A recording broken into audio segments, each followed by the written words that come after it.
going on, y'all? What's up? What's up? What's up? Welcome to another episode of the End Zone Podcast. It's your boy B Foster's in the building. Another happy Saturday. Glad to see you all. It's 1 o'clock. You know what goes down at 1 o'clock.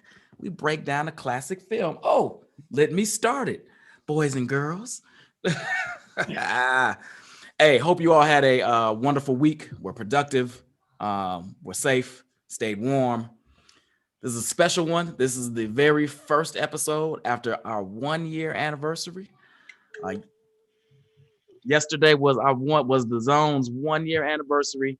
Man, you know, when I started this, I was thinking, I'm gonna do a couple of things and see if anybody even listens to this shit. And who knows, I might not even bother no more. And a year later, for some reason, y'all still listen. But I know it's not because of me. I know it's because of folks like these that have joined me today. So let me welcome my guest. She's a veteran. She's been on a couple of them. She got a little shoulder out. She thinks she's sexy. Don't hurt him. What's going on, Chantel? First of all, nigga, I am sexy. Come on, Chantel. And happy anniversary, not only to be false or false bride, I don't know what he is today, but happy anniversary to all the watchers and all the participants. Is that the word? I don't know if you have a fancy name for people who've been on the show. My guest. Okay, well, all the guests. Thank you. I appreciate that. And my man coming back for a second one. You saw him break down Juice incredibly. I'm excited to see how he handles Harlem Nights. He requested this one himself, so here we go. My man Chris Beard. What's going on, Fred? Hey, what's up, everybody? Thanks for having me again. You know, I know the first time I had to, do a little body and fender work to get up in there. So, I'm glad that, I'm here for the second one. And I'm just always looking forward to these things every week. So good stuff, B. Appreciate you, brother. And then we got a newbie, a rookie in the building. But she's an avid watcher. She's in the threads giving us shit almost every other week. I appreciate her for watching, and I had to have her on. This is my girl, Shells. What's going on, lady? Hey, BB, what's up? I'm so glad to be here participating in Black Excellence. Happy anniversary, my brother. I think it's vital that we continue to support our brothers and sisters, and I will always be there whenever I can. So I'm excited to talk about a classic, one of my faves. So thank you for the invite. Absolutely. Black excellence and all that positivity. I love it. Now let's get negative and talk about cussing and hoes and gambling. That's what Harlem Nights is about. And so if you've never seen Harlem Nights, I don't know why you're watching this, but just in case, Harlem Nights was a 1989 flick, written, produced, starring, and directed by Eddie Murphy. And it stars Richard Pryor and Della Reese and Redd Foxx and Robin Harris and Arsenio Hall, and the list goes on and on and on and on. There was some heavyweights in this movie, but the fact that Redd Foxx and Richard Pryor and Eddie Murphy got together, I think Redd was 64 or 5, something like that. Richard was about 49 and Eddie's about 28. So you're talking about 3 generations of comedy legends, right? And Richard looked up to Redd, Eddie looked up to Richard. So I can only imagine what this was like behind the scenes. The behind the scenes offset stuff was probably funnier than actually the movie, which we'll get into in a minute. But so anyway, comes out 89. Like I said, Eddie Murphy's lone directorial, his debut and his only one he ever actually directed. Made money, but was not the commercial success I think that his studios hoped it would be. He was coming to America, and what was the other movie with him in he was the cop. Beverly Hills Cop? Beverly Hills Cop 2. Thank you. I don't know why this flew out of my head. So they both of those commercial successes. This one was made for around 30 million, made around 90 million. So I mean, successful, but Eddie had been knocking the ball out the park in the hundreds of millions of dollars for every movie. And this one didn't reach those heights. So it's a little bit of a disappointment in that regard. The critics panned it, said it was a flimsy story, not well acted, clunky, too much cursing, all these things that make it like favorites, like a classic for us. Absolutely. the white critics, it might have went over their head a little bit. Just But a smidgen. just a smidge, just a smidge. But it's 89. It comes out in November. Chris, where were you? Who'd you see it with? How did it impact the 89 Chris? Well, and so in 89, because it came out in November 89, right? So I was in 8th grade, and I just remember everybody talking about this movie, right? Everybody, my friends coming to school talking about this movie. And my sister ended up taking me to see it. And I didn't like it. Did not like the movie. Did not know why people loved it so much. 30 years later, I still don't know why people like this movie. Oh wow, okay. I am a big, I won't even say I'm a hater of the movie, because when you say like, because you don't like something don't mean you hating on it, as Common says. It's just not a good movie to me. And so the 1989 version of me and the 2021 version of me still feels the same. Clunky, slow, and not funny at all. Definitely it's not a movie that I would ever recommend anybody ever go see. Wow. Okay. This is a first. This is a Wow. movie classic breakdown first, where someone completely hates the movie we are doing. I love this take. The fresh start. I agree with you on a lot. We're gonna have to get into that. But I disagree too. Chantel, what about you? What would you like? What? You love asking me this question. Like, I am a fetus for every movie that we watch, right? I actually was 10, and I actually do remember the first time I watched it. I was at home, probably in 90, so maybe I was a little bit older, sitting Indian style, watching it on TV on VHS. Yes, VHS. It's been a long time since anybody's seen anything on VHS. And I liked it. Why at 10 or 11 I liked it, I can't tell you. And I do remember, similarly to Chris, that people at school were talking about it, saying lines from it. I went to a hood school. To shock nobody, that little 10 and 11-year-olds going around saying bitch and motherfuckers. You really should. But I enjoyed it. That's why you liked it. Probably. But as an adult, watching it as an adult, I do have opinions. I still like it for what it is. I think I said this in the Last Dragon review, that everything doesn't have to be Citizen Kane. Some things are just enjoyable just for the sake of being enjoyable. And then watching motherfuckers say fuck in 30, 37, 35 different ways. 27 different one ways. Scene. Yes. 133 times. Yes. So that's my hot take. Not as hot as Chris's, but I know Chris came in. Okay. Damn. Shells, where were you? Who'd you see it with? What was your initial impression? So I was in 8th grade as well. And I went and saw it with my friends, because this was back in the day when you could sneak into the movies. I was at 4 What do you mean back in the day? What you mean back in the day? Well, you can't sneak in the movies no more. That's because they closed. What? They got people standing outside, and you got to show them your ticket. They got assigned seats. Haters. You gotta go to white people's theaters. They trust it. They trust it still. Pay for one movie and see 6. That's what I was on back in the day. Spend the whole day in the theater. No doubt. But I really enjoyed it probably then, because of the cussing and all of the craziness that was going on in it. Because, it was the first time that my parents actually started letting me watch R-rated movies and so forth. So I was living it up. So I was happy that I got a chance to go and see it. I thought it was funny. I remember sneaking to try to listen to Eddie Murphy, Raw, and Delirious, and all of those back in the day.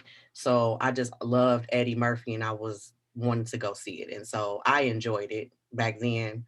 I still watch it when it comes on now all the time, because I just think it was more than just a classic. It was truly funny to me, because I truly I'm a lover of the comedians. So because of the comedians that were in the movie, I think that's what makes it for me, outside of the storyline and so forth. But the thing is, though, as much as I dislike this movie, I've probably seen it 100 times, right? I've probably seen it 100 times, right? Because it comes on and you just kind of like watch it, you know? Yep. And every time I hope that I leave it feeling like I liked it. You know, like I want to have that feeling that y'all have. You know what I mean? Like I really do. And it never ever happens. I just always leave with the like, why do people like this movie? Like I just not get it. I don't know. I think it has a little bit of a I guess it's like storytelling for me because I guess I grew up with those type of people in my family, the gamblers and the drinkers, and they went to the, you know, the lounges and the back room shops and things like that. And I guess growing up around it, listening to it all the time, it just seemed like it was part of my everyday. So I think in that regard, I kind of related to it a little bit. So for me, it was um it was on point with what I grew up around and what I saw in, you know, in my everyday. Yeah. So that could be part of it too. That's interesting. So I'm a little bit my Nicholas Breezy said that man is bugging talking about you, Chris. He said you bugging. Yeah, I'm sure. And Chatty Ed said he saw it at the Hyde Park Theater on 53rd. Oh, and I remember that. Yeah, so I'm a little bit older than you all. So it's my senior year in high school. Right. Whoa, slow down. Man. Slow down. Come on, Zaddy. Still looking good. But so I'm geeked for it, right? Like I'm a huge Eddie Murphy fan. Shells, you're talking about sneaking and listening to Raw and stuff. I'm sneaking and listening to Live on Sunset Strip and the you know, the Richard albums and comedy specials, you know, watching them with the HBO, you had the little key, and if you didn't turn the key, it was all like lines and fuzzy, but you could still hear it. So, you know, I'm doing that stuff. So I love Richard. I love Eddie.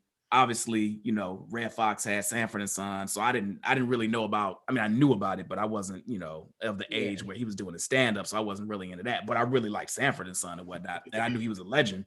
So I'm geeked. I'm excited. I'm like, this can't not be the funniest thing ever. Right. And yet it wasn't. Aw. And yet it wasn't. So I leave the theater massively disappointed. And me and my boys go to see it. They like, man, that was hilarious. And I'm like, it really wasn't. There was some funny parts. But there was some, I laughed. I won't say I didn't laugh. Yes, I laughed, and you know, but I was like, there's so much meat on that bone. There's so much left on the table with these three comedic geniuses. And I think they just sold out with all the extra cursing and the thin plot and all that. And then I realized as an adult, as I look back on it, it's Eddie's first time directing. I'm sure he's in awe of everything happening. He doesn't know what he's doing. His first time writing, producing, trying to act. It's just way too much, right? For a 28-year-old, even though he's 10 years in the industry, it's a lot on your plate. And I'm sure trying to direct the people you looked up to was hard. Had he not written it or directed it, I think it could have been a massive, amazingly better. But sadly, he did write it and direct it, and it wasn't. But see, Brian, here's what I would say. So you go back to a couple weeks ago when you reviewed Hollywood Shuffle.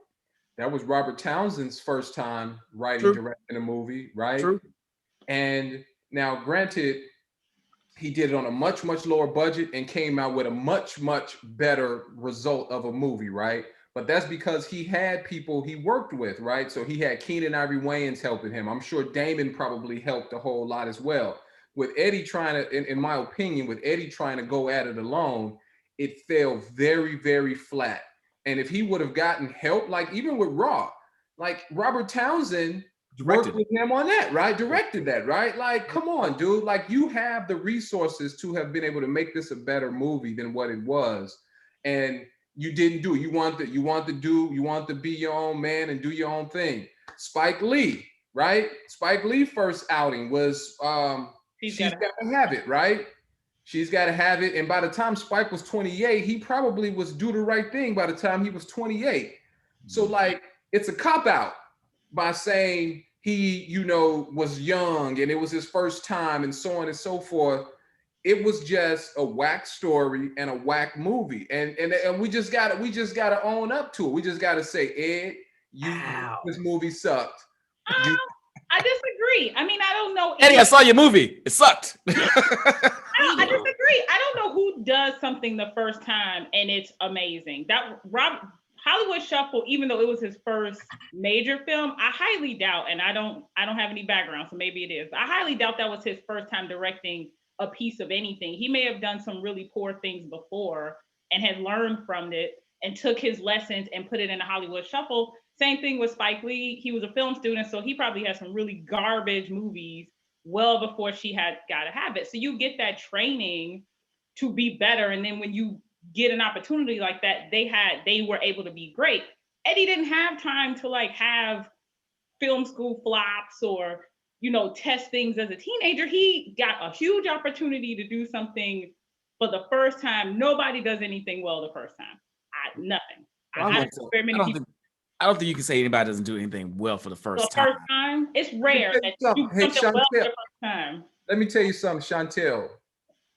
And this is an example that I always use in my real life. Okay.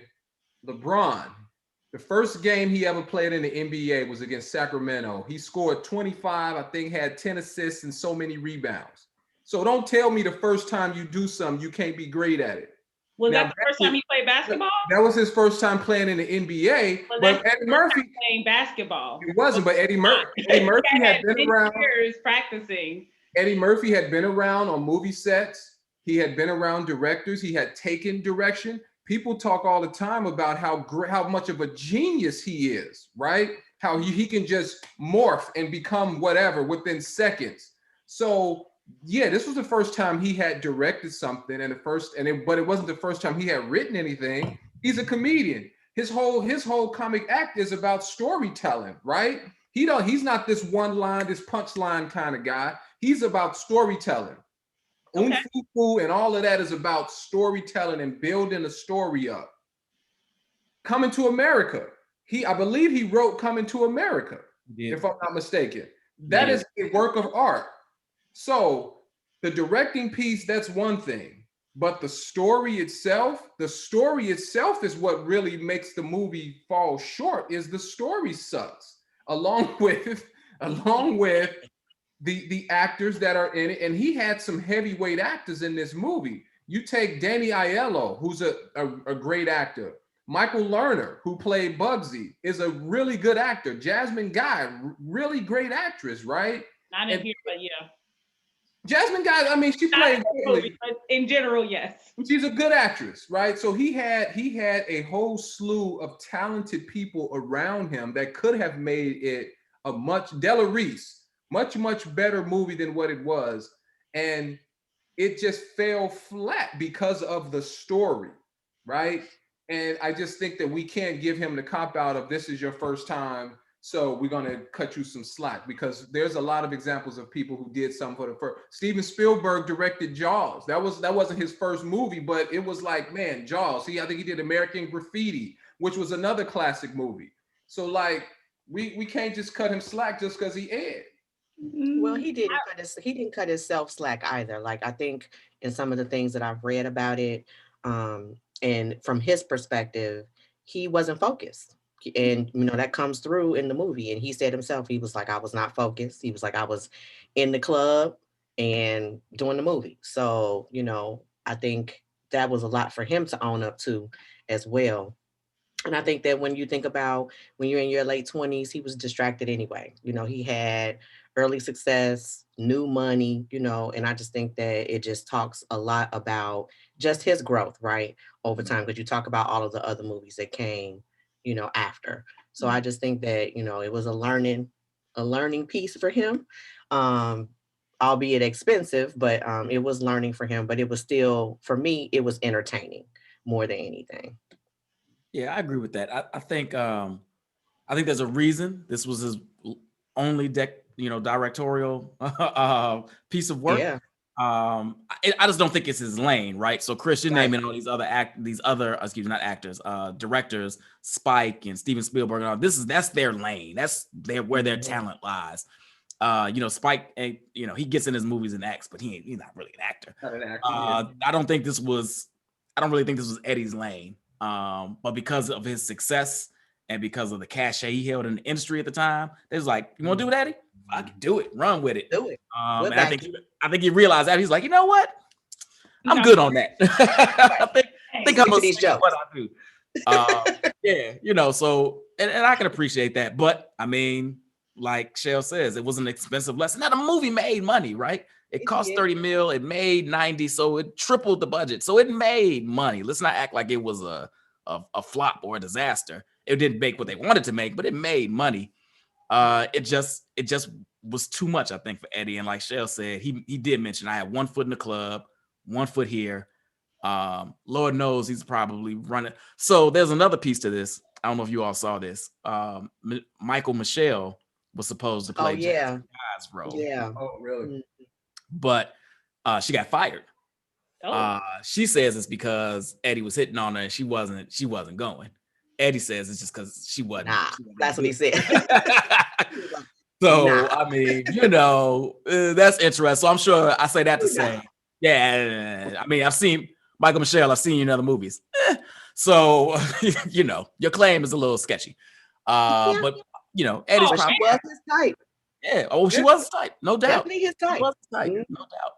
But Eddie probably out there slanging his little dangling everywhere and doing this and club and so he had a lot going on. But Naima Dawson makes a really good point. The amount of, and you don't see this for years later, maybe Coming to America is the only one that rivals this at the time. The amount of Black actors and Black people working on set on this movie can't be denied, right? Like Eddie might not have been the greatest director. This probably isn't the strongest script, and I'm being generous when I say probably. But the amount of folks he had, like getting his brother on, Robin Harris is in here, all these other, you know, folks that are known quantities later, but aren't at the moment. And I heard all the, you know, the grips and the lighting and all these folks. The guy that did wardrobe, they got an Academy Award nomination, Black. So, you know, I'll never short him that. And Never short him. And I'll say this. And I'll say this. And the one thing that I will say is that he did a tremendous job with wardrobe and set. It looked like 1938, right? Did a tremendous job with that. And they paid attention to every detail. If you look at the scenes, when you look at the paintings or the pictures that are on the walls, the rugs that are on the floors, the you know, the little knickknacks and statues and things that they have, they paid a lot of attention to detail to make sure that it looked authentic to the time. So I'll give them credit for that. Yeah, I mean, got an Academy Award nomination, so you gotta respect that. The details were important. I heard his mom was on set a lot, making sure that they paid Harlem the proper tribute, which is dope. Anyway, let's dive into it a little bit, to the meat of it. And now, as much as I and Chris and the ladies kind of are like, it's cool, it wasn't the best, there are some classic scenes in this movie, right? And probably more classic lines than scenes. One of my favorite scenes, if not the favorite, is behind me right now. Yes. But Tail, give me some of your favorite scenes in the movie. Oh my God. Well, that one's number one. Normally I try to find a scene that I don't think anybody's going to say, but it's impossible. This is definitely one.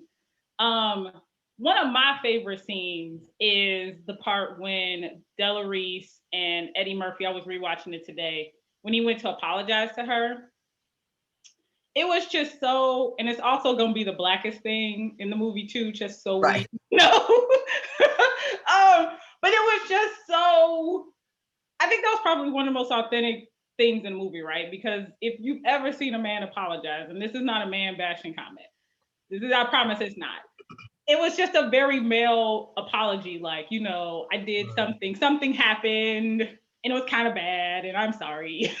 Right. He was like, with a little pat. Whatever, go, are you hungry? You need something to eat? It was just the most sweetest, blackest scene in the movie. I actually rewatched it a few times today. I really, really love that scene. Did you tear up? Was it? No, like the dude in the bed? No, I didn't tear up that much. No, but I did. That's my man was like, what's his name? Richie. Yeah, Richie was like, So I think I'm in love with you. He's a huge tear, not like even a little tear. It's like a massive wide tear. Like God, It's like they put drops in his eyes before they see. Like, Oh God, the Denzel lonely tear. the trail of tears. Yes. Yes. those are two really great scenes. I mean, the movie as a whole is. I mean, I have my thoughts on Eddie Murphy's performance, but overall, those two are definitely top tier scenes for me. Okay. Shells, what you got? So yeah, my favorite is the one that's behind you, the fight. I think that was classic for me.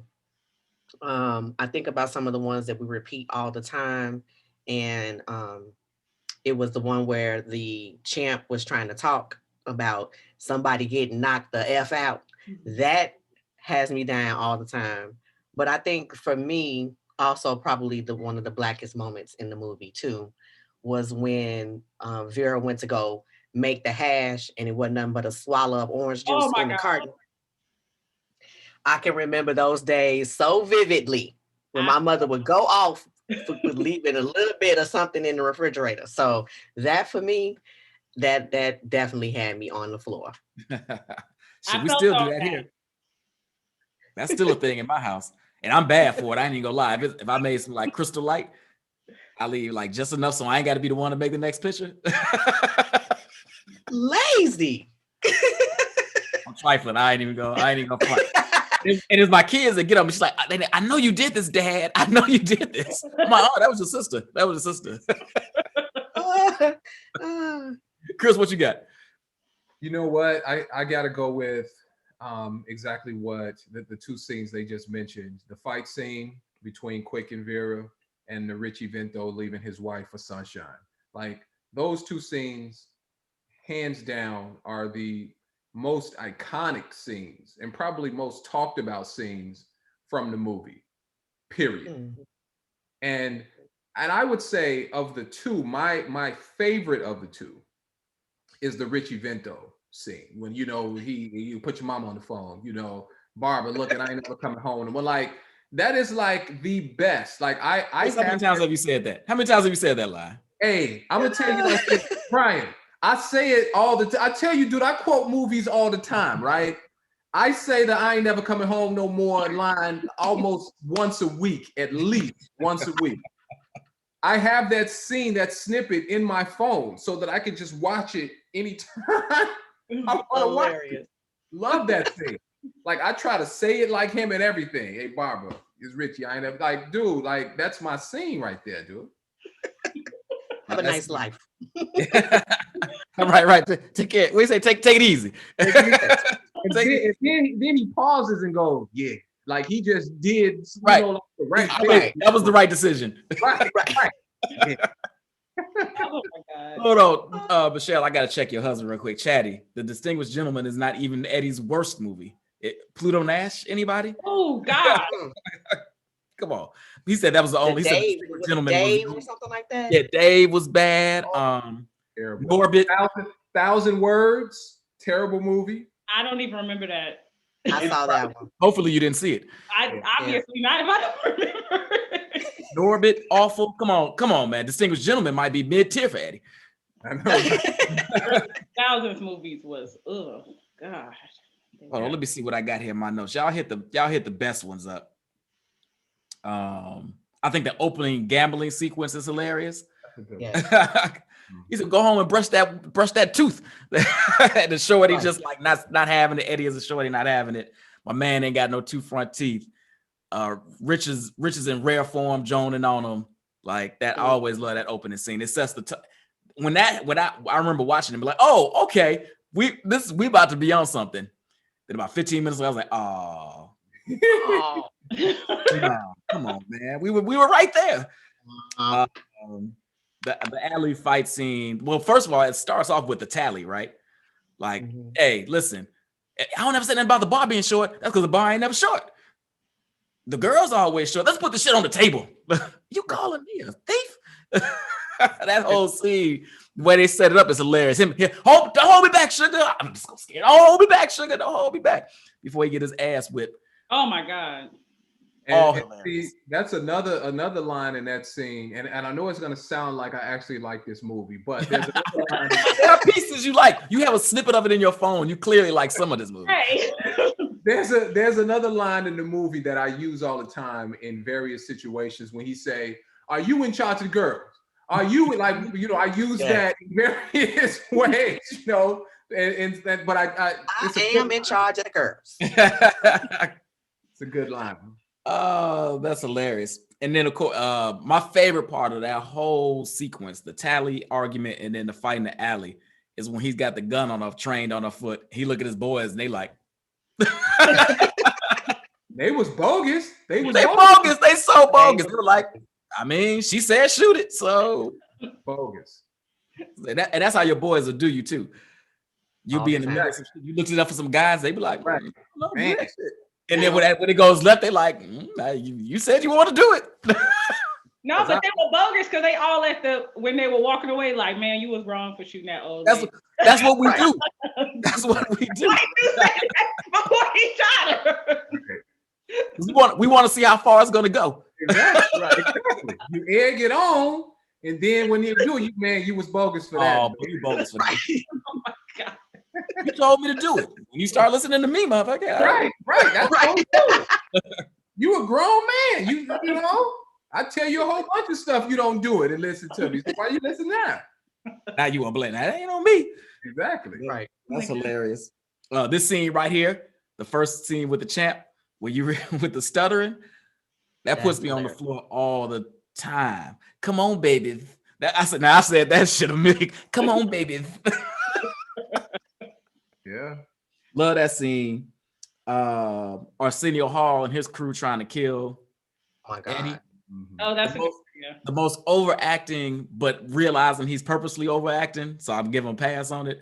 But them blasting them, my man shooting a little gun, them crying, him breaking it. The whole thing is solid top to bottom. I have major problems with that scene. You got a problem with it? I got problems with the whole. Break it down. Okay, so first of all, why were they just sitting outside of Tommy's apartment? They had just pulled up. No, dude. No, they had been sitting there. You could tell they were resting. Like, why was they sitting at the apartment? Why that nigga quit coming out of why? They was smoking a blunt before they went upstairs. You know what I'm saying? So that part bugs me. The other thing that bugs me about that scene is why did Eddie Murphy a quick jump through the window? Like they were like a block away. Why didn't he run? He was taking cover because they still had the car. So they could have ran through the alley, he ducked behind a gate, something, right? Like that part bugs me too. See, now you picking the wrong shit, Chris. It's not that he jumped in through the window for cover. It's that he jumped through the window and the whole damn window frame came down. Right. That's why I'm like, come on, y'all could have done a better job with that. Poor construction. I mean, I know it's 1930, whatever, but windows had to be more solid than that. But no, I hear you. I hear you. If we're gonna nitpick it, there's some issues there, but it's hilarious. It is. I mean, it's a scene that if you can find funniness in it, there are some funny parts of that scene, particularly the dude with the gun shooting the gun. Like, don't get me wrong. Like that's don't shoot that little, like that's funny. Hilarious. I'm not gonna front on it. Yes. I actually really like, and I think this is where Eddie does his best acting job because I think it's just Eddie being Eddie. The scene after him and Jasmine Guy get down and they're in the bed talking, and he's like, "Oh, is he? I thought I felt another hand on my ass. Is he under the bed?" But just their whole conversation, and you can tell that Jasmine is like legitimately laughing at the shit he's saying. Like you can tell Eddie's freestyling it. He's got her laughing. So I always like little bits of things like that in the movie. And just there was some chemistry there between them. So I kind of like that scene. Like in this scene behind me now, there's no chemistry here. This actually creeps me the fuck out. Does it really? Does it really? Oh my gosh. You look like a daddy. That's fair. Well, back in the day, that's what they did. And very disinterested in her. I think he was starting to deal with his Parkinson's around then. So I think that's why he's very Because I was realizing it, watching it newly as an adult. I was like, oh, you can tell by his movement, how he's laying there. He's starting to deal with his Parkinson's. MS, yeah. So, or MS, sorry. So I think that's why it seems very disconnected, and like she's doing all the heavy lifting. He just maybe that's, never mind. I'm not gonna go there. And she got like underarm stubble when she do this little part. I don't like that shit. Oh, B. Come on, man. You in a major movie. Get that taken care of. Put the powder on that. It's 1920 something. Maybe shaving regularly wasn't a thing. I don't know. Maybe that was realism. And that's actually another thing, Chris, just to point to, if we're going to like nitpick, I really wish it was very 1920s jargon. It would sounded very 1980s, 1990s, the language, and except for the white people. The white people sounded like they were the dialogues in the 20s. All the black people sound like it was 1989. See, I was gonna point that out, and I actually did some research because I was like, were they using some of those words back then? Like I was like, were they using cool and be and all that kind of stuff back then? And they were. So 1930s, around 1930s is when cool started to be used as a descriptive term, right? So I was like, okay, they legit on that. The B word. With the history. What was that? I said, come on, historian. You know, I did my research on this, right? And they started using the B word as a derogatory term back in like the 15th century or something like that. So I was like, okay, there's some legitimacy there. But there were other things that they were saying that made it feel like it was more contemporary, right? You know, this is effed up. And I was just like, did they talk like that back then and use words and connect them the way that we use them nowadays? And it took away from the authenticity of the movie. And I don't think it was done purposely. Like, because sometimes you'll have a movie or a TV show where it takes place back in the old days, but they'll play modern music, right? But like, it wasn't done purposely. And I think it goes back to him as being a writer, right? And not really taking the time to pay attention to the detail that needs to be paid attention to around the jargon and the language that was used back then. But I totally agree with you. That's fair. Y'all tearing. My man Stan said we overthinking it. If that's the case, why was the bread so thick that Vera is making the sandwiches? That is an excellent question. Maybe that's a 1930s thing. I don't know. It was. I mean, that might be bread back then. Maybe they had that might be authentic, Stan. That might have been a thing. Right. They was cutting their own slices back then. Right. You know, I don't think Wonder Bread came out till 1943. This was supposed to be 19. I'm just joking. I have no idea when Wonder Bread came out. I was gonna say, damn, Chris. Man, the last scene I got on my list of favorites is I don't have the scene with Richie when he calls the crib because that is so short. That's like I like the dialogue. I don't really consider that a scene, but the scene where he first meets her and that walk. To this day, I don't know what she's doing. What is she? She looks like she has an itch. Is what she looks like. Come on, ladies, what's happening? She has sunshine between her legs. So she couldn't close her legs while she walked because of sunshine beaming out of her? Clearly. It tickled Clearly her the steam coming off of her. She, it tickled too much, so she couldn't walk. That would have been the first thing I asked her when she got over there. Fine, that she wasn't. I'm like, you okay? Have you been drinking already? Well, yeah, she was drinking already. Maybe that was her drunk walk. You know, everybody. My man threw a drink on the floor, so she didn't get to drink it though. Oh my God. But sure. Yeah, I love that scene. Just Layla Rashawn at her finest. And but I'll say this, and this isn't going to be popular. I know it's not going to be popular. But looking back at that scene and looking back at her, she wasn't all that fine. Like back then, when I saw it, I was like, wow. Let me read these comments. Whoa. No, what the comments say? She ain't all that. Like she's cool. But like when I look at that scene now and I look at Layla Rashawn, I'm like, she all right. Like she ain't all that. Still holds up to me. Still holds up to me. Now, to that point, as fine as I thought Jasmine Guy was back in the day. Looking Kinda at it now, I'm like, Kind of You're whack. not tripping. Jasmine Guy is beautiful. Not so much Kinda now, but then she is stunning. No. She kind of whack. She's thin. She kind of got a bird face. She kind of Yeah. whack. yeah, this is classic. She was light skinned with wavy, so we thought she was bad. Right. In retrospect, Yeah. Even when you look at her as Whitley on A Different World, she kind of whack. You know, like I won't say whack. I won't say Chris. You're taking it too far. kind of whack. Like I mean, I'm not saying that she's not an attractive woman, but she ain't like we used to hold her up like, oh my God, she's like, but she's really not. Now I'll tell you this: you look at her in School Days. She was awesome in School Days. She looked great in School Days. She looked great in School Days. But when I look at her in this movie and subsequent things, I'm kind of like, you know. This was only 6 years later. Man, y'all are brutal. God. Rough crowd. It just is what it is. I completely disagree with the Layla though. You can keep that shit. She looked amazing. She kind of whack, dude. She had too much makeup on. You know, like her eyes are like all wide, and she's like walking, trying to look. Nah, she. The walk thing I give you, but she looks amazing. You stop. Look at her face. Her face. She looked like Look at her face. Too much makeup, right? They put a fake mole on her face. Like That was the thing. her eyes look like she's in shock or something. Like she's scared. I'm straight. Damn. I'm straight. Move on.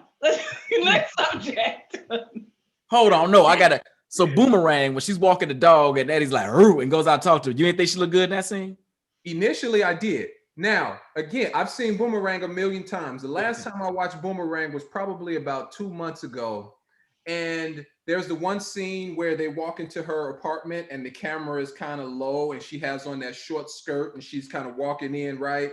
And I was looking at that like, she just all right. She's okay. Like, I'm not saying I wouldn't get with her, but she's just okay. Like, I don't think that it deserved him going out and chasing her and making up the dog Kirby to get with her. You know what I'm saying?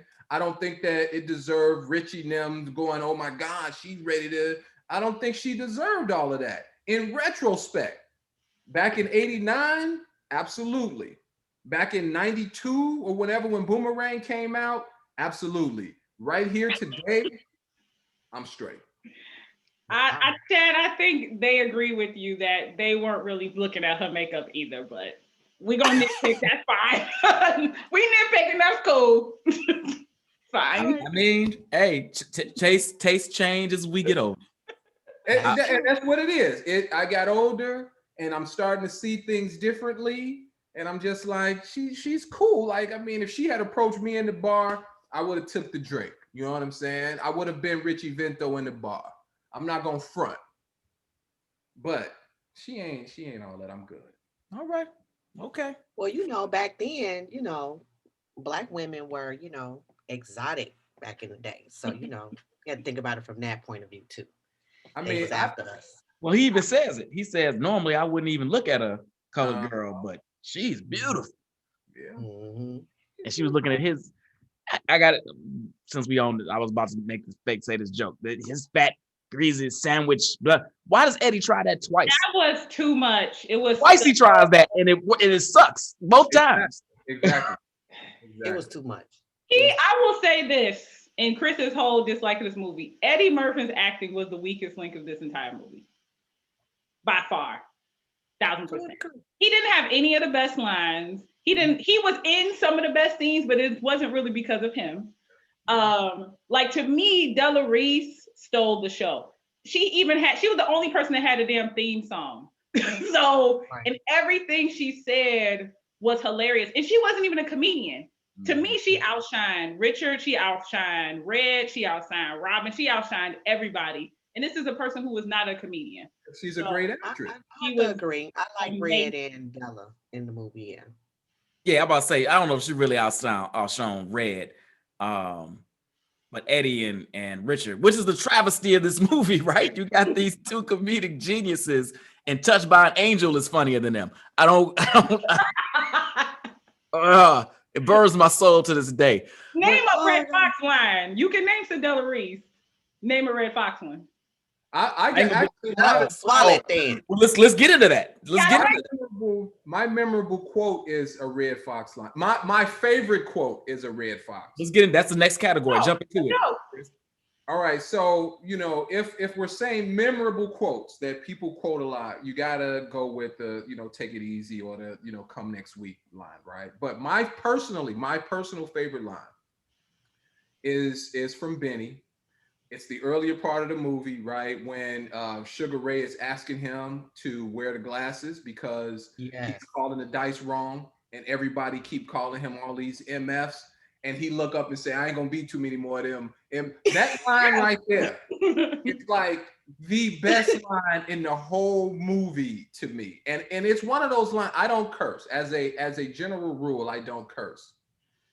It's one of those lines that makes me wish I cursed just so I could say, I ain't gonna be too many more of them mothers. You know what I mean? That line is just so great to me. I love it. Okay. I mean, that's totally fair. So I have two. I have one that I personally like and one that I know is a very infamous line. So we'll go with the infamous line. Della Reese, I have a girl whose pussy is so good, if you throw it in the air with James Sunshine. Infamous. And people say it, people remember it. It's one of the lines that come up when you think of that movie, right? My personal favorite. Hold on, wait though. Wait. Let's. There's a couple of lines after that that we got to attribute to Redd. Richard says directly following that line, he says, "I don't want to meet her," and Redd says, "I do." I do. But my personal, which is a newly discovered, I never realized Richie said this, right? So when they get pulled over by Richard and Eddie Murphy, I know exactly what you're going to say. And they're like, "You in the car with Lady Heroin," and he says, "Just because your last name is Heroin doesn't mean you have to sell it." I was like, "What?" I swear to God, I had never forgotten. Yes. Brilliant. I'm gonna start saying that. That's gonna be my new line. Yes. Oh. All right, I'm done. I didn't remember that line either till I was watching it this morning. I was like, wait, how did I miss this all these years? That's incredibly stupid and funny. Sales, what you got? What are some of your favorite quotes? So I think one of my favorite is the continuation of that conversation about talking about the books who come up short. And I just love when she say, "I'm an honest hoe. All my hoes is honest." So that to me is probably one of the best lines. And then again, back with the orange juice, when she was just like, "It ain't nothing but a swallow here." He was like, "Well, shut the F up and swallow it then." That took me out. Yes, it did. I have to say. I love their chemistry through the whole movie. So brilliant. Both of them together. Anything they did was the blackest thing in the movie. I promise you. Everything they did. Shut the fuck up and swallow it then. Yeah, that got me too. Yes. Chris, what you got? Like I say, it's those. The other line that I love a lot is when Arsenio shoot Junior, and "I'm sorry, Junior." I love the way that he says that. Like that line cracks me up every time because again, it's so overacted, right?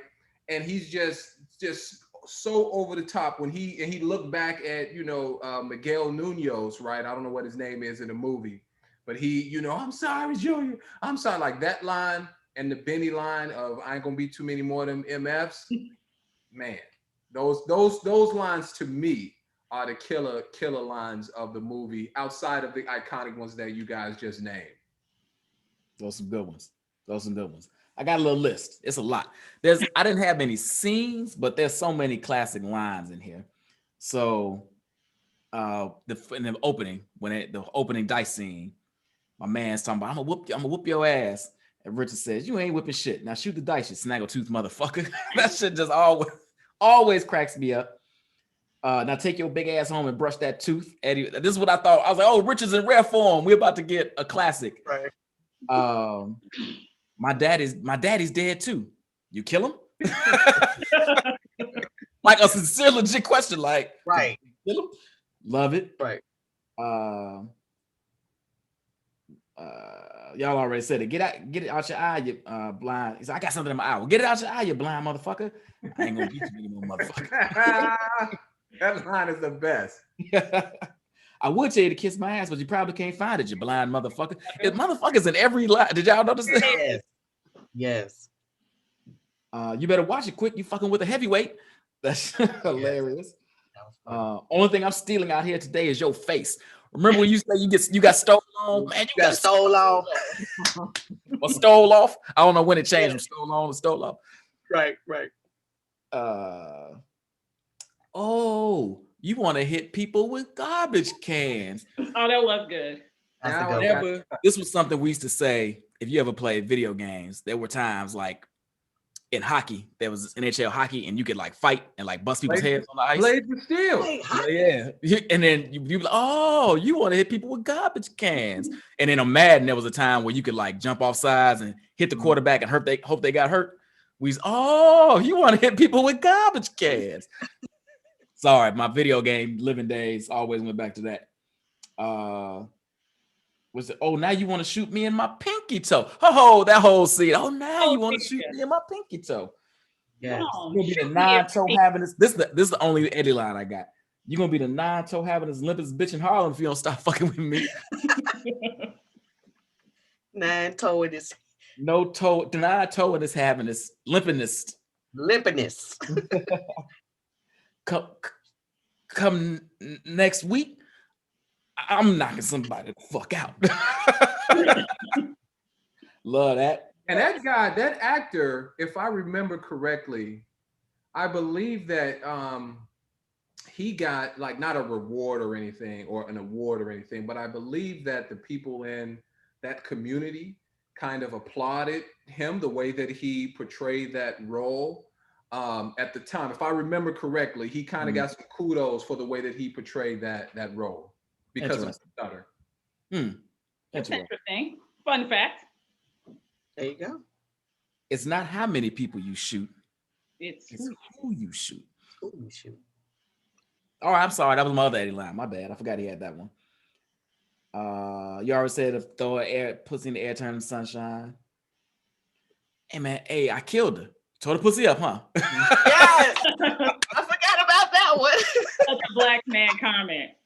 A black man comment. in my blackest things that happened. That's a mean pussy to make you change gods. Right. We already said, yeah, Barbara, it's Richie. Yeah, I ain't never coming home no more. Take it easy. Don't take this ass whipping personal. Yeah, and then you already said the other ones. So those are some of my faves, some classic lines in there. But it's one more, and I don't know why I didn't think about it. Drop it. I still say it to this day. Kiss my entire ass. Well, she said that about 8 times. I'm trying to say. No, she said it when they were leaving the I remember it mostly from when they were leaving the when he bailed everybody out of jail. Out of jail. Yeah. You know, but she has been saying it earlier. Kiss my ass, sugar. He know what he said. Yes. I mean, she steals her, like you guys said, her and Redd Foxx, they really steal the show. Mm-hmm. Yeah. You know? Richard was very stiff. Eddie just wasn't on his A game in this movie. No doubt. All right. Most iconic character. When you think of this movie, somebody says Harlem Nights. This is the character that indelibly sticks out in your head. Who you got, Tail? Okay, I've been thinking about this question since I read it. It would be easier for me to answer who's not an iconic character than who's an iconic character. I mean, for me, it's Della Reese, but I don't just think of Della Reese. I think of Richie. I think of Red. I don't necessarily think of Eddie. I think of a few people. So it's hard. I don't have just one. Pick one, Chantel. Pick Hey, one. Della. Kiss my entire ass, Della Reese. So Vera is your most iconic character from this movie. That's fair. Chris? I would probably go with Vera too. I would go with Vera for sure. When I think of this movie, I think of her. I think of the fight scene. You think of her introducing Sunshine.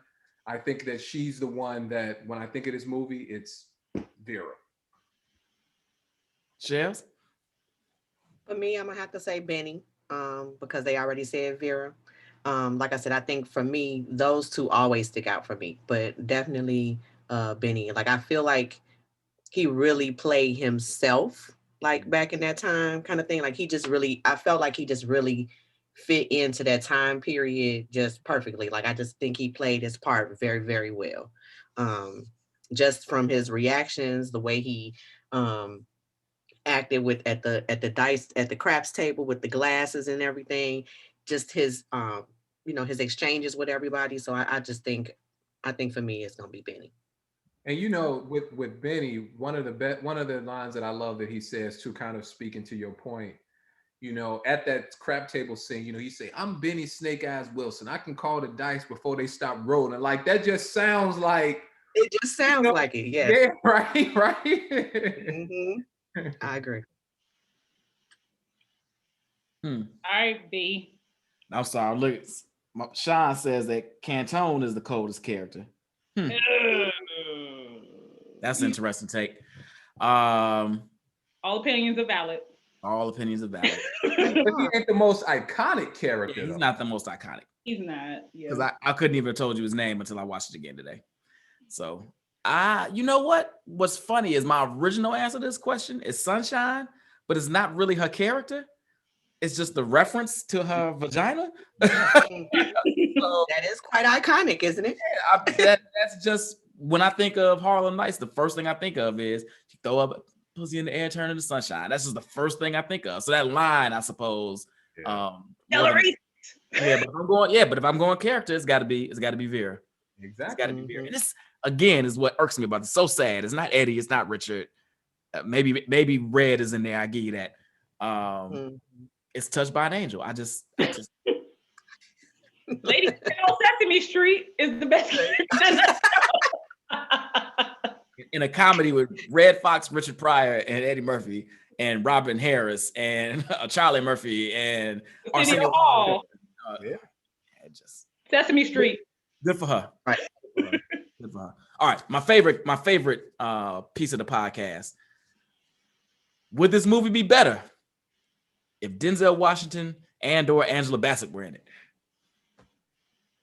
Okay, I actually have a different answer than I normally do, because normally it's a resounding no.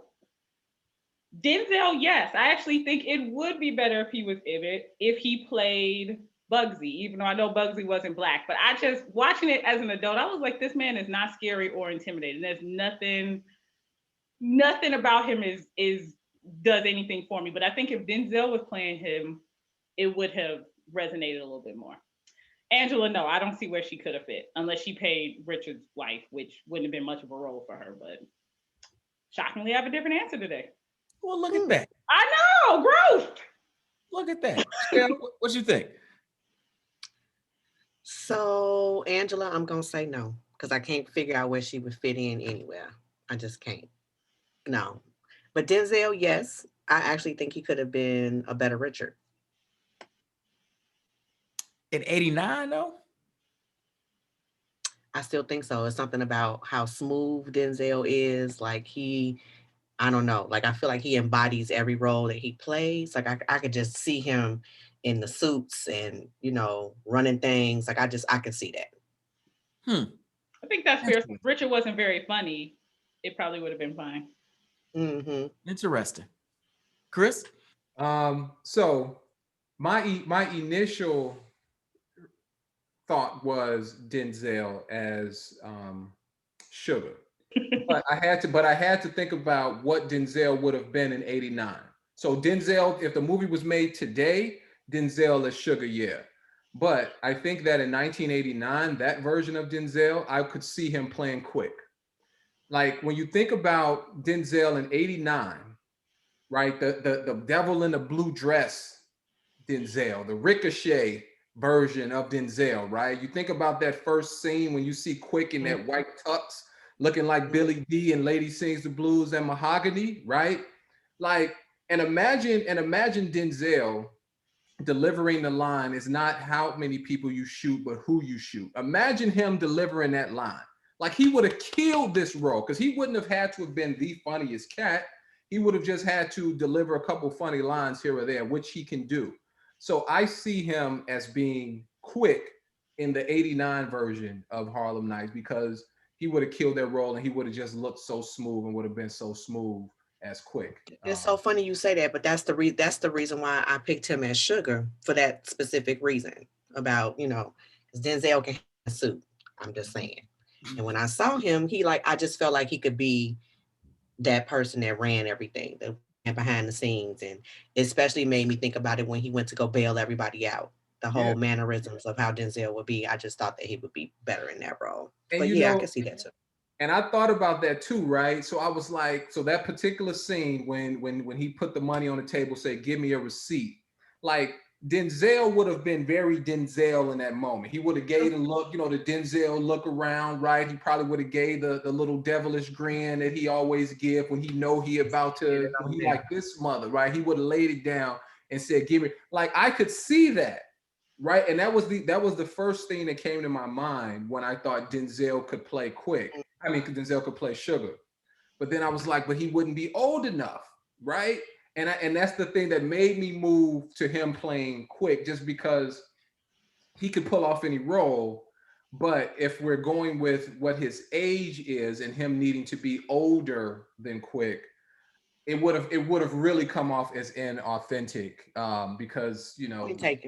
You know what I mean? But I totally hear you though, because that was the first thing that came to my mind was that scene when he said, "Give me a receipt." And no, Chad, all movies are not better with Angela Bassett. That's a no. Chad also told you to settle down, Shell, with all your how to wear a suit shit. Chad is a husband, by the way. Look, so. You should know. That's what made me fall in love with him. He can know how to wear a suit. I'm just saying. And Miko makes a point. It is a comedy for comedians. Our point is, it was so not funny in certain points that if you slide Denzel in it, I don't see why it still couldn't be a comedy. Wouldn't have made any difference. Maybe Eddie should have just focused on directing and not being in it. But I agree. I think he's a little too young to play Quick. And Training Day Denzel, or you know, those later early 40s, late 40s Denzel, absolutely. But in 89, he's 20 something, probably around the same age as Eddie, maybe a little older. So I think he would have been a great Quick. All this smooth, you know, Quick's supposed to be smooth and all that. Denzel would have pulled that off, and it would have saved us from the ad-libbing that fat sandwich. Yeah, he wouldn't even done that shit. So, give it a rest. We cut all that out. So I would have loved that. And since we're talking about Angela and we're saying how, you know, Jasmine was fine and, you know, fine enough in the role. She was vapid. Why couldn't Angela have been? Now I would have taken out the Creole jokes, which I enjoy. But no, Angela, no. She was too vapid a character. Like there was no, and this probably speaks to the writing and the storytelling, but she was such a vapid, one-note character. I would never want to set Angela Bassett up for this. Like, no. I mean, what's her face from Last Dragon could have did this. It would have been totally fine. Vanity would have been fine. Totally fine. You could have put Apollonia in it. Totally fine. You said to be light skinned is what you're saying. She was a vapid character. She wasn't complex. But see, here's the thing though, Chantel. I totally get you. And I agree that I don't think Angela should have played that role. But Angela would have made the character more dynamic. She would have taken a different route than what Jasmine Guy took, right? So even if you take Angela's role in Boys in the Hood, she wasn't that big of a part of the movie. She didn't have that many lines in the movie, but she made that role its own, right? And you knew she was a strong mom when you saw her talking to, you know, Furious and Trey on the phone. And I think she would have brought the same kind of depth to this character, even though they didn't really give her the material to do it. I think we would have saw more depth with Dominique LaRue than what Jasmine Guy brought to the role. Because again, Jasmine Guy, she played the heck out of Whitley, right? But she was very, very stiff and one-dimensional in this role. And Eddie knew he was gonna have his shirt off. Why he ain't hit the weights real quick? Oh, Do a quick 10 He was push-ups. going to the saying. club. That was a club belly. he was 28. He could have been shredded up in 3 months. Stop it. Come on, Eddie. That was a club body. At least hit the bench a couple of times, Eddie. Come on. Eddie looking like me in that scene right there.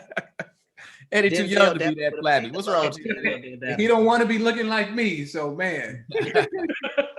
And this was no chemistry here. The after scene, yes. Nothing. This It was awkward. Like when he was pulling her hair, it was just very weird. yeah, there was. And it went on too long. I'm like, why are we still watching this? And the whole licking around her mouth thing, I was like, ew. That's Eddie move. That's Eddie move right there. That's what he was doing with all of those women back in the day. They loved that. That's Eddie move right there. That's the Yeah, killer. but we don't have to see it. Like, where's the Hollywood kiss? That was like a real tongue kiss. I was like, oh, Eddie was getting it. nobody wants to watch this. That's in his contract. He's He the wanted to producer, show the you what you star, was the missing, actor. Chantel. I was 10, so he was not trying to show me anything of what I was missing. Yeah, we've never heard Eddie trying to be R. Kelly. So we know. All right, is this the best movie any of the stars in the movie ever made? Eddie Murphy, best movie? No. Clearly not. I would Richard say, Pryor? Well, No. what you gonna Hell say? no. No. I would say quoting Chantel from earlier, and I guess previous shows, a resounding no. No. Except for Tommy. Tommy was in Class Act. Class Act was worse than this movie. So I would say it was Tommy's best movie. Okay, fair. I was getting to Tommy. I was coming to Tommy. Fair. Everybody else, no. Fair. Yeah, shit. Was that all Tommy had? Was Martin class acting this? And he was in the Parkers. He did some TV shows. never He was in watched oh, dude. This was Redd Foxx in. I don't know how many movies Redd was in. He was in Maybe- Cotton Comes to Harlem. Redd Foxx was in Okay, Cotton Comes to no. Harlem. Then no. Right, that's what right, exactly, right. So Tommy's the only one. Because And even Jasmine, I was about to say Not in a lot school of days. School she days. was in School Days. She was in mostly School danced in School Days. She was that in one School line. Days. She was She in just School had Days. one line, and the movie wasn't great because of her. She was the That's one not- that Dean Big Brother Almighty got with at the end. He left Jane Toussaint for her. And Like she played one a pivotal role. line. She had one line that nobody can even say. All they remember is the Good and Bad Hair scene with Jasmine Guy and that she slept with Big Brother Almighty. The question is not, was this her best acting piece? The question was this the best movie they've ever been in? Oh, well, fine, then no. And I would venture to guess, or even put it out there, that this is that School Days, even though she only spoke one line, she was better than that than this. Because dancing is where her forte is. True. Oh my God. That's where her bread is buttered. Then fine, Okay, then no. So if we're saying no to Eddie, what are we saying Eddie's best movie is? I would Dream probably Girls say is a Come good to America. contender. I would definitely say Dream Girls. His acting in Dream Girls is a good contender. And that movie, I guess it wasn't a movie. Was it a series? The one he did on Netflix where he was playing Dolomite? Dolomite No, that was a movie. it was a movie. Okay. So yeah. He was great in that too, by the way. He was good in life. He's good in life.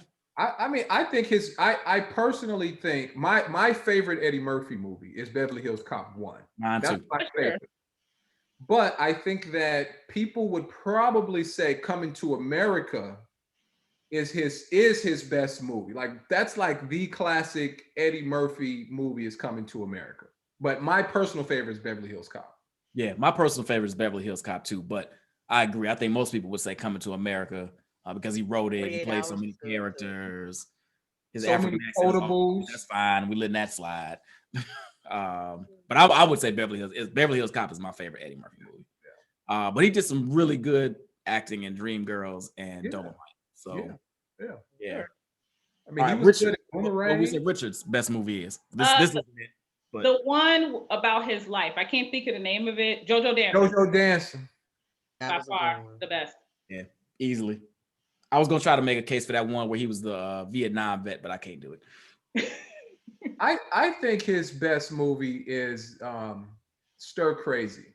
Are crazy. That's all I'm saying. Yep. You know, and you know, some people might argue that he did a great job in the Mac, and you know, even the small role he had in Car Wash. I've personally never seen the Mac, so I can't really vouch for that. But I think Stir Crazy was his, because Richard's not a great actor. He's not a great, like he plays dramatic roles better than he plays comedic roles, in my opinion. I agree. But Stir Crazy, being that it was a comedic role that had some dramatic parts in it, him with Gene Wilder, yeah, we bad, like that, man, he killed that role, I think. Yeah. But speaking of doing the Mac in 2 weeks, so watch it, Chris, so you can watch us review it. Yeah, I'm still gonna go with JoJo Dancer, but Stir Crazy is a strong option. What about Arsenio Hall? Coming to America. Coming to America. Coming to America. And he Robin doesn't- Harris. What was that? Robin Harris. Friday movies. House Party. Oh, House Party. That's what I meant. Friday. Yeah. House Party. I can't think of nothing else he's been in. That was a movie. The Right Thing? He was in Do the Right Thing, Mo Better Blues. I'm going with House Party. House Party. That's his most memorable House And Party. Bebe's Kid. Bebe's Kids was actually Faizon Love, because Robin Harris had died at that point. That's Oh, right. that's right. So Faizon Love voiced Robin Harris in that movie. But I would go with House Party. Now, granted, he was in Do the Right Thing. Do the Right Thing's a great movie, playing Sweet D Willie, right? He played the MC in Mo Better Blues. And people are probably going to dog me for saying this, but I believe that House Party is better than Mo Better Blues. And you can make a case that it's not better than Do the Right Thing, because Do the Right Thing is a great, great movie. But House Party, I got to roll with that one. Man, you got some serious hot takes. Whoa. It's a different movie, yes. And I love House Party, yes. And More Better Blues gets better to me the older I get, for whatever reason. Mm-hmm. It's not touching School Days. No, it's not in the same weight class as School Days. I mean, not School Days, I'm sorry. Do the Right Thing. But I get you. All right. Do we need a sequel? It was too late to do the sequel. Now everybody's dead. But No. did we need a sequel? No. I say we do it. We can make a case for a reboot. A sequel, what's the sequel gonna be about? I don't want Wherever they move to. they went to. I don't care. Wherever they move to next and set up shop, but except somebody else writes and directs it. No, I think they should do a reboot, and I rarely think they should reboot anything. I think everything should be, they need to have new ideas. But I think a reboot of this would actually be kind of cool. With who in it? As long as Kevin Hart and Tiffany Haddish do not get a role. That's who's gonna be in it. That's what we're asking for. Not find someone else. Who's playing Eddie's character? I don't know, but anybody but Kevin Hart. It's gonna be Kevin Hart. He's the biggest comedian out right now.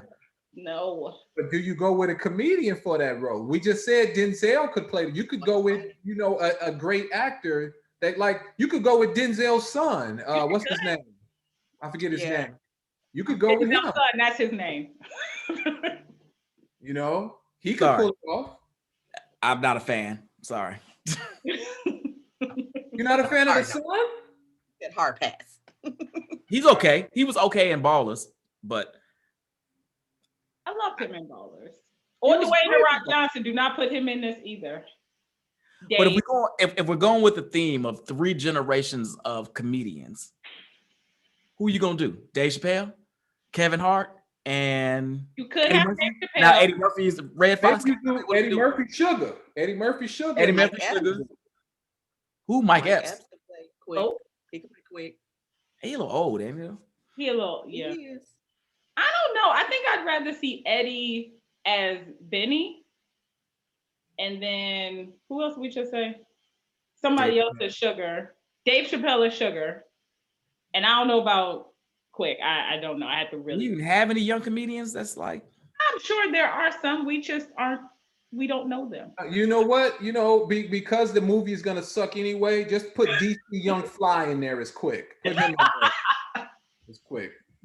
It's not stuck anyway, so throw him in there. What about Dion Cole? Ooh. As what? He would have I to. don't He would know. have to be like Ray or something at this point, because Dion's 40 something. Yeah.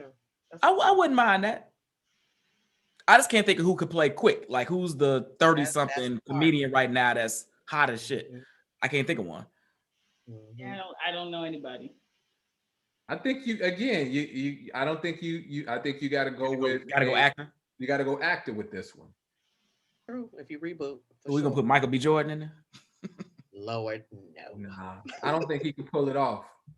at all. Yeah. There's like Plus he shit. don't- plus he don't- There's a scene where he plus he take. don't like Wait, it. hold on though. No. There's a scene where he in the bed with his shirt off. He don't like us, so you know. Wait, slow down. He's dating Lori Harvey. I'm Yeah. about to say, where we get that from? Yeah, what you know? Now wait. And who, Hold and on, who this is a else? whole other podcast now. Wait a minute, what you know? He's dating Lori Harvey. But he said he didn't like dating black women. Oh well, clearly. Oh, you meant black women. I'm sorry. I thought she was going a whole other way with that. But she's black. Yeah. Yeah, she is, but she also everybody's. She out here for everybody.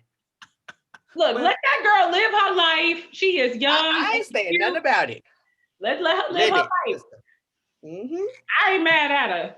Have fun. At least she Do ain't it. dating his daddy yet. Cause Hello. there's not everything she doing is not cute in your 40s. So do it now where you 23 and you young and you cute. Do it now. You can do it. And Absolutely. you can do it. And you'll recover from the reputation you'll get. It'll be totally fine. No, you won't. You'll never recover. But she'll be married and y'all still just like Kim, calling her a holder the day she died, married. I would listen. Oh, whoa. I do not throw that word around liberally. Like, I'm all for sexual liberation and getting yours, ladies. You do you, and you do whoever you want to do. I'm fine. Do with it that. well. Just Do be it. good Just at it. like do your shit. But everybody's not as open-minded as I am, so just be aware of this. Yeah, that's fair. All right, movie poster. Any No. good? No. I didn't We like it. have it because I don't remember it. It's just pictures of Richard and Eddie, and it's like I did have it. What I do with it? it's like somebody painted pictures of Richard and Eddie, kind of like a collage of their heads or whatever. It's like I think Harlem is in the background. Yeah. Oh. No, that it could have been better. That's kind of blah. Yeah, exactly. Everything about it is just blah. Yeah, it's a bad poster. And then Chris, it would have been better if they did have like New York's or Harlem's backdrop to it. We just got some random chick in a dress and in an old timey car. Exactly. Yeah, throw it away. Trash. It gets a 1 out of 5. Same as the movie. Wait. Now you're just taking it too far. Soundtrack. Some good classic. Yeah. I like it because I like Duke. Yeah, some good classic Duke on there. Chantel's like, I didn't listen, so I do not have a dog in the fight of the soundtrack. And it was done by I think Herbie Hancock, right? Yeah, it was. From Chicago. I think he went to the HP. So it's all good with me. Absolutely. oh, I skipped something. My bad, y'all. Soundtrack, I think is solid. If you into jazz and the Duke Ellington sound, I think it's a solid soundtrack. If you into that, if you're not, you bypass it. What's the blackest thing that happened in this movie? I forgot this one. We said that. Did we? No, we talked about it in other categories. We never talked about it as a category. All right. For me, it's everything Redd Foxx and Della Reese did. It don't matter. Just pick a thing. It was all black. All of it. Everything Agreed. Redd Foxx said, everything he did, how he was mad at the craps table, how he was cursing out Della Reese. It don't matter. Just pick a thing. Either of those two did. It's the blackest thing in the movie. I agree. Like I love I already told y'all I love the orange juice scene and the orange juice and hash scene. But I also love when he was sitting back telling the story about how Sugar came down and bailed everybody out and put everybody in limousines. It just reminded me of listening to storytelling in the house and how everybody embellishes and makes it be like this big thing. So yeah, I think definitely the storytelling part. Like it. I would agree with Shells. It's the swig or the orange juice. Like that was the blackest thing of the movie for Yes. sure. And the fact that they was making tuna fish. Miko said that tuna looked good. It did. That's I'm not a tuna guy, so I'm gonna leave that. I'm with And you. she put tomatoes on it. I Put was like, tomatoes on it. Like I don't know. I've never had tuna fish with tomatoes on it, but I guess it's a thing. it's a thing. It makes it a Blackest tuna thing- fish deluxe. The deluxe. All right. That sounds like you should get that at a restaurant. Blackest thing for me was that in this vein, and in a lot of what you all talk about, but that it's Lord knows what it is in the morning, right? They've gone and bailed all these folks out and they telling the story at the crib, and Della Reese goes in the kitchen to start making food. Right. That's just what your mama or your grandmama That's would what do, we do. right? You know, you just that's just that mother and especially that black mama instinct. You're going, what you got? You got any food now? And she gonna whip up some hash and some she made it sound amazing. I don't even like hash, but she made it sound like it was gonna be delicious. So the fact she went there was, just taking care of them. It was for me, it was like they little family. So Yeah, I think that real familiar. Yeah. Yeah. Right after the scene, as a matter of fact. So that's the one. That's it for me. Was this movie, and I think we'll all agree on this, movie responsible for anything in the culture, fashion, anything like that. Considering it was a period piece, I don't know that it really affected us in any way in that realm. I would say fashion for sure, because if you Think think this about threw back? it, I think so, because I feel like everybody after that started wearing these zoot suits, and that's when the preachers was wearing the long jackets, the Steve Harvey suits we call them. But I would say so, because I think that's what everybody started wearing in that era. Okay. So I would definitely say fashion. Fair point. I still getting my shit from Oak Tree back then, so I wasn't doing all that yet. And I was, me either. Like, I mean, nothing. I mean, they looked smooth, but there was nothing in the movie that made me want to go out and dress and act and be like them from a fashion standpoint, from a even a language standpoint. Like, it didn't influence me in any. It didn't influence me in any kind of way. Damn, Chris. Chris is like, tell us how you really feel. It sucked. It didn't influence me. Layla Rashawn wasn't fine. Right. Oh, hey y'all. That's about any final thoughts. Chris, any final things you want to take away from the movie? I would just say that again, I really, really want to like this movie. I do. And I just can't find reasons why to like it. So I'm going to keep watching it. I'm going to keep trying to get into it. I'm going to keep finding those nuances and things. And hopefully, in a year from now, we'll come back to it. Maybe I'll have a difference of opinion. It's been 30 years, but I doubt it. Shell? I'm just going to say I love it for what it is. It's a classic. It's just something that will go down in history as a part of me growing up and what I remember, back in, my teenage years and what I experienced back then. It's nostalgic, so I'm going to watch it every time it comes on. It's just some movies that you watch every time they come on, and this is one of them, so. Sean? I think you watch it for all the reasons we said, right? Like you watch it for Vera, you watch it for Benny, you watch it for those lines, you watch it for the sunshine scene. And I think that's the reason. I mean, again, like I said about Last Dragon, everything does not have to be Citizen Kane. It's a good movie with a lot of it's an okay movie with a lot of great lines, and we could just love it for that. Because good is kind of like, but you watch it for the lines. Yeah. As I've as I've gotten older, I've come to appreciate it in a different way. Just the way you guys are saying, like, right, it's a piece of my teenage years. I can't completely dismiss a movie I say so many lines from consistently. It just, every time I watch it, it leaves me a little bit empty from knowing what I felt like it could have been. And I'll never be able to completely get over that hurdle. And when it comes up in conversations, particularly about Eddie Murphy, and people throw it in like his top 5 movies ever, it irks me every time it happens. And I will fight anybody that says that shit.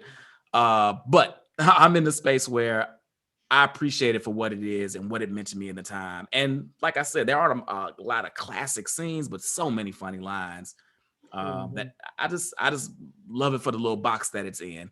But I'll always wish it was more. On that one, hey, thank you guys for doing it. Shell, awesome job on your first one. We definitely gonna have you back. Chris, solid as always, brother. We're gonna get you back on another one soon. Tell me which one you interested in. We ain't done. I'm gonna make sure I get you on the calendar. And Chantel, I'm sick of seeing you. I ain't gonna talk to you for a couple. Come on, I'm bringing my shoulder back the next time I come on. That's You're doing right. like 2-3 Rock episodes. the other one. Next time, rock the other one. Oh, let me see that shirt, by the way. Let me see that shirt.